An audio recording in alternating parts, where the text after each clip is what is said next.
સાબરકાંઠા જિલ્લાના વડાલી શહેરમાં રામનવમી પર્વની ઉલ્લાસભેર ઉજવણી કરાઈ, જેમાં વહેલી સવારથી જ વડાલી શહેરમાં રામમય વાતાવરણ બન્યું.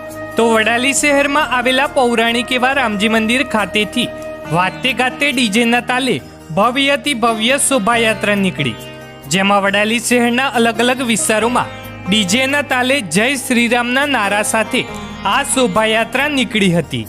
જેમાં શોભાયાત્રાના રૂટ ઉપર વડાલી પોલીસનો ચુસ્ત બંદોબસ્ત ગોઠવવામાં આવ્યો હતો.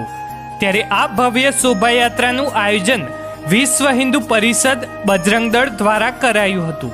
તો રામનવમી પર્વમાં નીકળેલ શોભાયાત્રા શાંતિપૂર્ણ માહોલમાં પૂર્ણ થઈ હતી.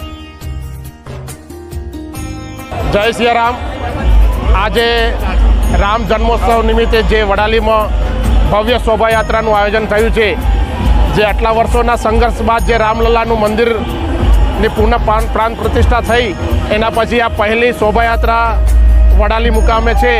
તો એ શોભાયાત્રામાં જે બહોળી સંખ્યામાં જે આપણો હિન્દુ સમુદાય જોડાયો અને જે આપણું શક્તિનું પ્રદર્શન આપ્યું, તે બદલ હિન્દુ સમાજને બહુ ધન્યવાદ આપું છું. અને જે આ પર્વને જે રામલલ્લા જે બિરાજમાન થયા છે, એનું આપણે આવી જ રીતે હર વર્ષે આપણે આ તહેવાર ઉજવતા રહીશું. જય સિયારામ.